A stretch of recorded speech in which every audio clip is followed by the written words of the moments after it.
প্রিয় শিক্ষার্থী, আশা করি ভালো আছো। আমিও ভালো আছি। তোমাদেরকে আমি পড়াবো নবম দশম শ্রেণীর পদার্থবিজ্ঞান। আর পদার্থবিজ্ঞানে আমি গত প্রথম পর্বে আমি পড়েছিলাম বস্তুর উপর চাপের প্রভাবে চাপ এবং ঘনত্বের উপর আলোচনা করেছিলাম। আজকে আমি আলোচনা করব তরল পদার্থের উপর চাপের প্রভাব। তো তরল পদার্থের চাপ বলতে বোঝায় তরল পদার্থের কোনো বিন্দুতে চতুর্দিক থেকে প্রতি একক ক্ষেত্রফলের উপর লম্বভাবে প্রযুক্ত বলকে। এখন আসি, আমি আজকে প্রতিপাদন করব তরল পদার্থের কোনো বিন্দুতে চাপ নির্ণয়ের রাশিমালা। এই জন্য একটা পাত্র নিব আমরা। পাত্রের মধ্যে যেই কোনো তরল নিব, তার ঘনত্ব হচ্ছে রো, ওই স্থানে অভিকর্ষ ত্বরণ এ। তারপরে আমরা একটা বস্তু নিলাম, তার ভূমির ক্ষেত্রফল এ। আমরা এই বিন্দুতে চাপ নির্ণয় করব। আমরা তো জানি চাপ পি ইকুয়াল এফ বাই এ। এবার এখানে এফটাকে, এখানে এফটা হবে তরলের ওজন, এখানে এফটা হবে তরল ওজন। কোন তরল ওজন? যেই তরল এখানে বল প্রয়োগ করবে সেই তরলটার ওজন। তাহলে তরলের ওজন, ওজন F equal W, W equal হচ্ছে এমজি। এখন আমরা তো জানি rho equal M by V, তাহলে এম ইকুয়াল হবে বি রো। তাহলে এম এর জায়গাতে আমরা বসে দিতে পারি বি রো জি। আবার আমরা জানি আয়তন, বি হচ্ছে এখানে বস্তুর আয়তন। তাহলে এখানে কোন বস্তু, কার আয়তনটা হবে? এখানে হবে এতটুকু এই বস্তুটার আয়তন। তাহলে আমরা যে ওজনটা বের করছিলাম, এখানে যে তরলের ওজনটা কল্পনা করছি, সেই তরল ওজন হবে এই বস্তুটা যে আয়তন দখল করছে সেই আয়তনের তরলের ওজন হবে এটা। আসি এবার, তাহলে এটা হচ্ছে সেই বস্তুটার আয়তন। এখন বস্তুটার আয়তনের জায়গায় আমরা লিখতে পারি, আমরা জানি ভূমির ক্ষেত্রফল গুণ উচ্চতা হচ্ছে আয়তন। তাহলে ভি এর জায়গায় লিখে ফেলবো আমরা এইচ, তারপর হচ্ছে রো জি, বি ইকুয়াল এইচ। এবার আসো আমরা এবার ফিরে যাই চাপে। তাহলে আমরা লিখতে পারি চাপ পি ইকুয়াল এফ বাই এ। হ্যাঁ, এবার এখানে আমরা মান বসিয়ে দিব। এফ এর মান হচ্ছে এ এইচ রো জি আর ক্ষেত্রফল এ। এখন আমরা উপরে এ এবং নিচে এ যদি আমরা বাদ দিয়ে দিই, তাহলে হয়ে যাবে এস রো জি। তাহলে আমরা এখানে দুটা রাশি পেলাম। একটা রাশি পেলাম আমরা তরল পদার্থে কোন ক্ষেত্রফলের উপর প্রযুক্ত বলের মান। তাহলে প্রযুক্ত বলের মান হবে ওই ক্ষেত্রফল তরলের উপরিতল থেকে ওই তলের গভীরতা, তারপরে তরলের ঘনত্ব, অভিকর্ষ ত্বরণ। এটা হচ্ছে তরল পদার্থের পূর্ণ ক্ষেত্রফলের উপর প্রযুক্ত বলের মান। আর আমরা চাপে পেলাম কি?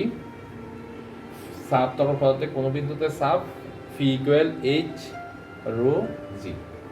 দেখো এখানে একটা লক্ষণীয় বিষয় হচ্ছে, আমরা যখন চাপে আলোচনা করেছিলাম সেখানে ছিল এফ বাই এ, অর্থাৎ ক্ষেত্রফলের উপর নির্ভরশীল ছিল।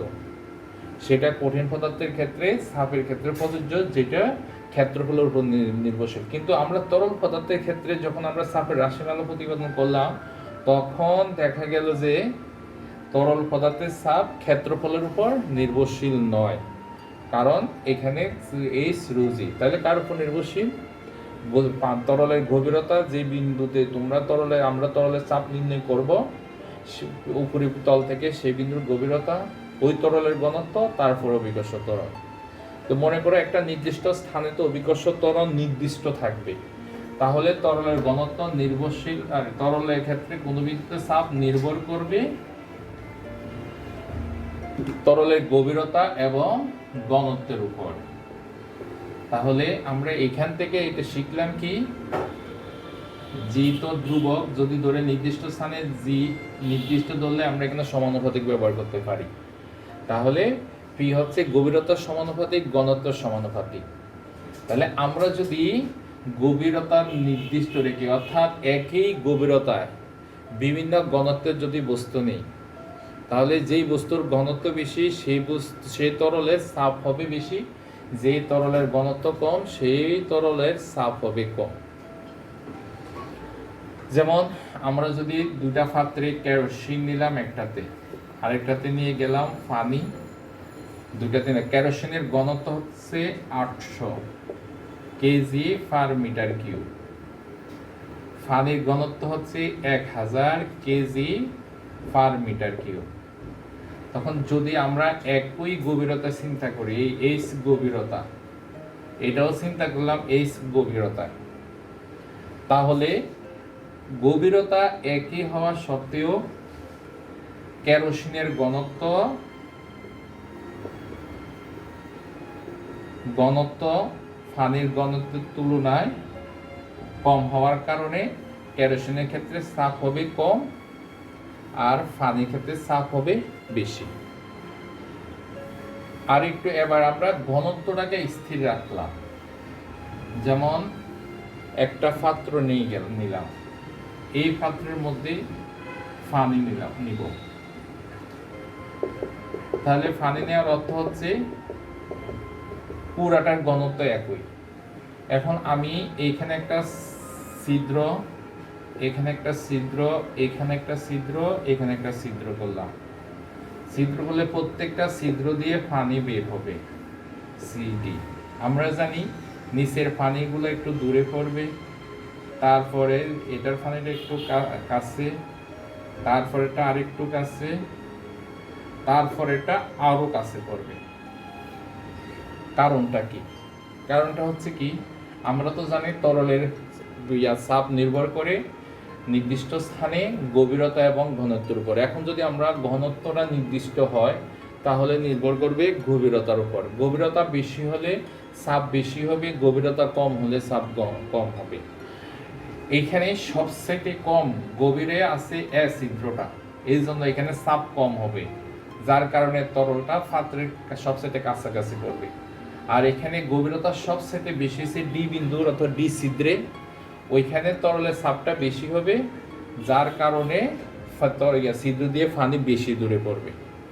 তাহলে আমরা বুঝলাম যে কিভাবে ঘনত্ব এবং গভীরতার উপর তরলের চাপ নির্ভরশীল।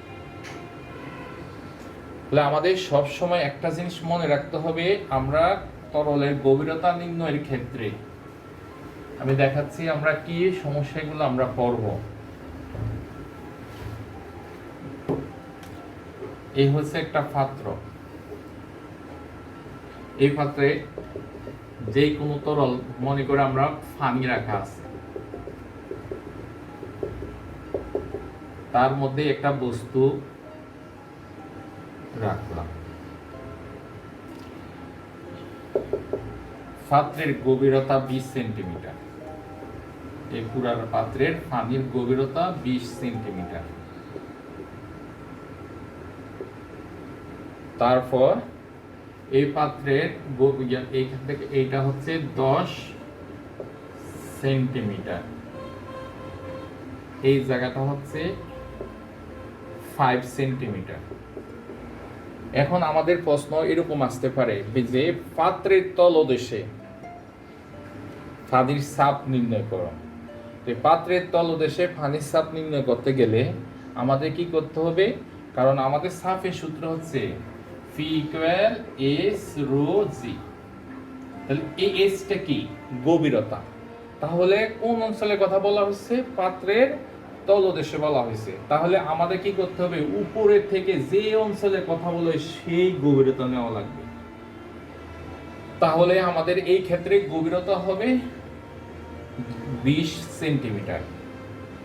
আবার প্রশ্ন আমাদের এরকম আসতে পারে যে বস্তুর নিচের পৃষ্ঠে, অথবা আমরা যদি বস্তুটাকে দিয়ে পি কিউ আর এস বস্তু যদি ধরি, তাহলে যদি প্রশ্ন করা হয় পি কিউ বস্তুর পি কিউ তলে চাপের মান নির্ণয় করো, তাহলে আমাদের পি কিউ এর জন্য গভীরতা কত হবে সেটা বার করতে হবে। উপরের তল থেকে পি কিউ তল পর্যন্ত আসা লাগবে। তাহলে কতটুকু হইতে পারে পি কিউ তল? পুরাটা হচ্ছে 20 সেন্টিমিটার, এটা 5 সেন্টিমিটার, তাহলে 5 সেন্টিমিটার বাদ যাবে, তাহলে 15 সেন্টিমিটার হবে। আবার তোমাকে প্রশ্ন করতে পারে যে এই বস্তুটার এসআর তলে তরলের চাপ নির্ণয় করো। তাহলে আমরা কি করতে হবে? তরলের উপরি তল থেকে এই তল পর্যন্ত আসা লাগবে, তার মানে হচ্ছে 10 সেন্টিমিটার। তাহলে আমাদের এই জিনিসগুলো মনে রাখবে, তরলের ক্ষেত্রে কোনো তলে চাপ নির্ণয় অথবা কোনো স্থানে চাপ নির্ণয় করতে গেলে তরলের উপরি তল থেকে ওই পৃষ্ঠ পর্যন্ত তরলের গভীরতা নির্ণয় করতে হবে। এবার আসি আর্কিমিডিসের নীতি। তো আর্কিমিডিসের নীতি সম্পর্কে সুন্দর একটা গল্প আছে, গল্পটা কোনো এক সময় বলা হবে। আজকে আর্কিমিডিসের নীতিটা আমি আলোচনা করতেছি। আর্কিমিডিসের নীতি হচ্ছে কোনো বস্তুকে তরল পদার্থে আংশিক বা সম্পূর্ণরূপে নিমজ্জিত করলে বস্তু কিছু ওজন হারায় বলে মনে হয়। এই হারানো ওজন বস্তু কর্তৃক তরলের ওজনের সমান, বস্তু কর্তৃক অপসারিত তরলের ওজনের সমান। আবার একটু বলি শোনো, কোনো বস্তুকে তরল পদার্থে আংশিক বা সম্পূর্ণরূপে নিমজ্জিত করলে বস্তু কিছু ওজন হারায় বলে মনে হয়। এই হারানো ওজন বস্তু কর্তৃক অপসারিত তরলের ওজনের সমান। তো আমরা বাস্তব ক্ষেত্রে জিনিসটাই দেখি যে আমরা যখন পানিতে নামি তখন আমাদেরকে নিজেদেরকে হালকা মনে হয়। কেন হালকা মনে হয়? কারণ হচ্ছে আমরা পুকুরে নামলে অথবা পানিতে গোসল করতে নামলে দেখা যায় যে কি আমরা কিছু পানি আমাদের আয়তনের সমান আয়তনের পানি অপসারণ করি। যে পানিটা অপসারণ করি সেই পানির ওজনটা হবে আমাদের হারানো ওজনের সমান। এই জন্য আমাদের নিজেদেরকে হালকা মনে হয়, যার কারণে আমরা কোনো ভারী বস্তুকেও পানিতে কি করা যায়, পানিতে তোলা যায়। কারণটা হচ্ছে বস্তুটা কিছু ওজন হারিয়ে ফেলে। এই ছিল আর্কিমিডিসের নীতিটা। এবার আসো প্লবতা। প্লবতা কি? প্লবতা হচ্ছে কোনো বস্তুকে তরল বা বায়বীয় পদার্থে আংশিক বা সম্পূর্ণরূপে নিমজ্জিত করলে বস্তুর উপর একটি ঊর্ধ্বমুখী লব্ধি বল ক্রিয়া করে। এই ঊর্ধ্বমুখী লব্ধি বলটাই হচ্ছে প্লবতা। তো আবার আসি, বস্তুকে তরল পদার্থে আংশিক বা সম্পূর্ণরূপে নিমজ্জিত করলে বস্তুর উপর একটি ঊর্ধ্বমুখী লব্ধি বল ক্রিয়া করে, একে প্লবতা বলে। আসি আমরা প্লবতার রাশিমালাটা প্রতিপাদন করি।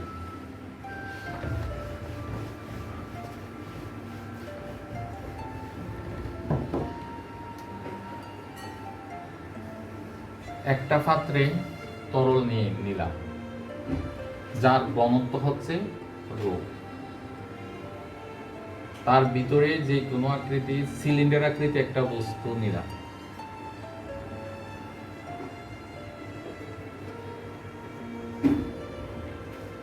এই হচ্ছে তরলের উপরিতল। এইখান থেকে এই গভীরতা হচ্ছে H1, তারপরে উপরের দিক থেকে এই পর্যন্ত গভীরতা হচ্ছে H2। তাহলে পাত্রের উচ্চতা H হবে H2 মাইনাস H1। এবার কোনো বস্তুকে যদি আমরা তরলে নিমজ্জিত করি তাহলে বস্তু তার চতুর্দিক থেকে বল প্রয়োগ করবে অথবা চাপ প্রয়োগ করবে। দেখো এই পার্শ্ব দিকে এই দিক থেকে বল প্রয়োগ করবে, অর্থাৎ বাম দিক থেকে বল প্রয়োগ করবে ডান দিকে, আবার ডান দিক থেকে বল প্রয়োগ করবে বাম দিকে।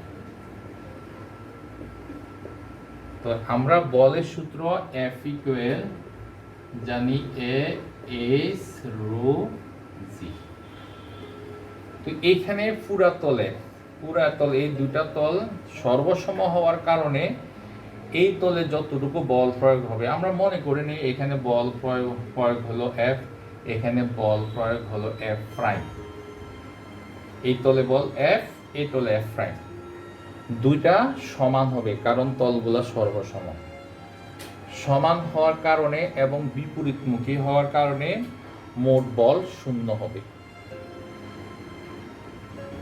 আর উপরের দিক থেকে বল প্রয়োগ করবে নিচের দিকে F1 বল মনে করি, আর নিচের দিক থেকে বল উপরের দিকে প্রয়োগ হবে F2। এই ক্ষেত্রে দুইটা বল বিপরীত দিকে কাজ করে, কিন্তু দুইটা বল সমান নয়। না হওয়ার কারণে বস্তুটা একটা লব্ধি বল অনুভব করবে। এই লব্ধি বলটা হচ্ছে প্লবতা। তো আসি, মনে করি উপরের পৃষ্ঠে বস্তুটার ক্ষেত্রফল, এই পৃষ্ঠের ক্ষেত্রফল হচ্ছে a। তাহলে উপরের পৃষ্ঠে নিম্নমুখী বল F1 সমান a S1 রো জি। এখানে এ হচ্ছে এই তলার এই তো যদি সুষম ধরি তাহলে এইটা ক্ষেত্রফল a হলে ওইটার ক্ষেত্রফল a হবে। তারপরে উপরে পৃষ্ঠ থেকে তরলের গভীরতা হচ্ছে এখানে H1। তারপর তরলের ঘনত্ব হচ্ছে রো, অভিকর্ষ ত্বরণ আছে জি। এই বলটা কাজ করবে নিম্নমুখী বল, এটা নিম্নমুখী বল। এবার আসি আমরা নিচের পৃষ্ঠে F2 বল প্রয়োগ করবে ঊর্ধ্বমুখী বল। তাহলে ঊর্ধ্বমুখী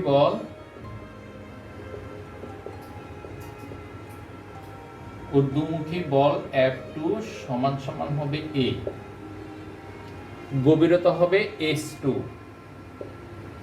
তারপরে হচ্ছে রো AG। এখানে H1 এর থেকে H2 বেশি হওয়ার কারণে বস্তুটার উপর একটা লব্ধি বল প্রয়োগ হবে। সেই লব্ধি বলটা হবে প্লবতা, অর্থাৎ প্লবতা এ আমরা F ও ধরতে পারি, W ধরতে পারি। F সমান সমান হবে F2 প্লাস মাইনাস F1। দেখো লব্ধি মানে সমষ্টি, আমি এখানে সমষ্টি প্রয়োগ করলাম। এইখানে F2 এবং F1 একটা আরেকটার বিপরীত। ভেক্টরের ক্ষেত্রে বল একটি ভেক্টর রাশি, তো ভেক্টরের ক্ষেত্রে আমরা একটা পজিটিভ ধরলে আমরা আরেকটা দিক নেগেটিভ ধরতে পারি। এখানে নেগেটিভ অর্থ F1 মাইনাস না, এটা হচ্ছে দিক। তাহলে আমরা এই জন্য F1 এর আগে মাইনাস ধরছি, F2 এর আগে আমরা মাইনাস ধরতে পারতাম। তাই F2 মাইনাস ধরলে ওইটা প্লাস হইতো, ওইটা মাইনাস ধরার কারণে এখানে F2 টা প্লাস হইছে। তারপরে আসো এই F2 মাইনাস F1, এটা হচ্ছে লব্ধি বল। এবার আসি আমরা মান বসাই। মানটা হচ্ছে a H2 rho G. F1 এর মান হচ্ছে a S1 রো জি। তারপরে আসি আমরা সামনে থেকে এই কমন নিই, H2 মাইনাস H1, পিছন থেকে আমরা রো জি কমন নিলাম। আমি একটু আগে দেখো এখানে লেখা হয়েছে H2 minus H1, H2 minus H1 হচ্ছে H রো জি। এইচটাকে লিখতে পারি আমরা ভি রো জি, কারণ আয়তন হচ্ছে ভূমির ক্ষেত্রফল গুণ উচ্চতা। এইটাই হচ্ছে আমাদের প্লবতার রাশিমালা। তো এবার দেখো তাহলে প্লবতাও এক প্রকার বল, তবে কোন বল? লব্ধি বল। মাথায় রাখতে হবে প্লবতাটা কি বল? লব্ধি বল। এখানে দুটা বল কাজ করে, F1টা নিম্নমুখী, F2টা ঊর্ধ্বমুখী। দুইটা সমান নয়, অসাম্য বল হওয়ার কারণে তাদের একটা লব্ধি বল আছে। ওই লব্ধি বলটা হচ্ছে কি? প্লবতা। এখন আমরা আরেকটা জিনিস, এই প্লবতা এখান থেকে আমরা আরেকটা জিনিস প্রতিপাদন করতে পারি, সেটা হচ্ছে কি? প্লবতা হচ্ছে বস্তু কর্তৃক অপসারিত তরলের ওজনের সমান। দেখো আমরা তাহলে আরেকটা প্রমাণ করতে পারি, প্লবতা হচ্ছে বস্তু কর্তৃক অপসারিত তরলের ওজনের সমান। এবার আসি, আমরা এই আয়তনটা ছিল বস্তুর আয়তন, যেহেতু এই ঘনত্বটা হচ্ছে তরলের ঘনত্ব, তাহলে আমরা এখন এই আয়তনটাকে বস্তুর আয়তন ধরব। তবে বস্তুর কোন আয়তন? সরি, এখানে আমরা এই আয়তনটাকে তরল আয়তন ধরবো। তবে তরলের কোন আয়তন? পুরা পাত্রের তরলের আয়তন না অন্য কোন আয়তন? না, পুরা পাত্রের তরলের আয়তন হবে না, এটা হবে এই সিলিন্ডার কর্তৃক অপসারিত তরলের আয়তন। তাহলে সিলিন্ডারটা যেটুকু স্থান পানি দখল করছে, সেই পানিগুলো এখান থেকে অপসারিত হয়েছে বা সেই তরল পদার্থগুলো এখান থেকে অপসারিত হয়ে যায়। তাহলে যে পানিগুলা বা তরল পদার্থগুলো অপসারিত হবে তার আয়তন বস্তুর আয়তনটা সমান হবে। তাহলে আমরা এইটাকে ধরে নিই বস্তুটা কর্তৃক অপসারিত তরলের আয়তন ধরে নিলাম। তাহলে যদি এটা বস্তু কর্তৃক অপসারিত তরলের আয়তন হয়, তাহলে বস্তু কর্তৃক অপসারিত তরল আয়তন গুণ ঘনত্ব আমরা লিখতে পারি m, কারণ আমরা জানি রো ইকুয়াল m/b এই সূত্রের সাহায্যে এই g। তাহলে mg হচ্ছে ওজন। তাহলে কার ওজন? বস্তু কর্তৃক অপসারিত তরলের ওজনের সমান। তাহলে আমাদের একটা শিখলাম কি, প্লবতার মান হচ্ছে বস্তু কর্তৃক অপসারিত তরলের ওজনের সমান। এখন আমরা এর আগে আমরা শিখছি বস্তুর ঘনত্ব যদি তরলের ঘনত্ব থেকে বেশি হয় তাহলে ওই বস্তুটা তরলে ডুবে যাবে। যেমন লোহার ঘনত্ব পানির ঘনত্ব থেকে বেশি, লোহা পানিতে ডুবে যায়। কিন্তু এখানে প্রশ্ন থেকে যায় যে জাহাজে তো লোহার তৈরি, কিন্তু জাহাজ পানিতে ভাসে কেন? এখন ওইটা কিন্তু ঘনত্ব দিয়ে ব্যাখ্যা করা যাবে না। ঘনত্ব দিয়ে তখনই ব্যাখ্যা করা যাবে বস্তুটা যদি নিরেট হয়। নিরেট বস্তু বলতে আমরা বুঝি বস্তুটার ভিতরে কোনো অংশ ফাঁপা থাকবে না, অর্থাৎ বায়ু থাকবে না, ওইটাকে বুঝি। তাহলে ঘনত্বের ক্ষেত্রে দিয়ে যদি আমরা বস্তু ভাসবে না ডুববে ওইটা নির্ণয় করতে যাই, তাহলে আমরা বস্তুটা নিরেট কিনা এটা আগে দেখব। যেমন তোমাকে যদি বলি যে জাহাজ পানিতে ভাসবে না ডুববে, জাহাজ লোহার তৈরি, এখন তুমি কি করলা? জাহাজ তো লোহার তৈরি, লোহার ঘনত্ব তো পানির ঘনত্ব থেকে বেশি, সুতরাং জাহাজ পানিতে ডুবে যাবে না। তাহলে এটা হয় না, কারণ জাহাজ তো ফাঁপা। ফাঁপার কারণে এই ফাঁপা জাতীয় বস্তু পানিতে ভাসবে বা তরল পদার্থ ভাসবে না ডুববে, সেটা আমরা প্লবতার সাহায্যে ব্যাখ্যা দিতে পারি। নিরেট বস্তু ভাসবে না ডুববে, সেটাও আমরা প্লবতার সাহায্যে ব্যাখ্যা দিতে পারি। এখন এটা দুইটা বস্তুর উপর, দুইটা জিনিসের উপর নির্ভরশীল। একটা জিনিস হচ্ছে বস্তুর ওজন,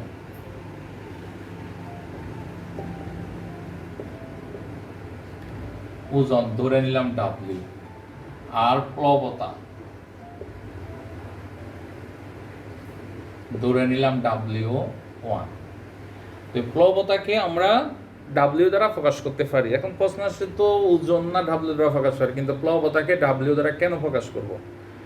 কারণ আমাদের প্লবতা যখন প্রমাণ করছি একটু আগে, প্লবতার মান হচ্ছে তরল কর্তৃক বা বস্তু কর্তৃক অপসারিত তরলের ওজনের সমান। তাহলে আমরা যেহেতু এখানে ওজনের কথা আসছে, তাহলে আমরা প্লবতাকে W দ্বারা প্রকাশ করতে পারি। এখন বস্তু ভাসবে না ডুববে, এই দুইটার উপর নির্ভরশীল।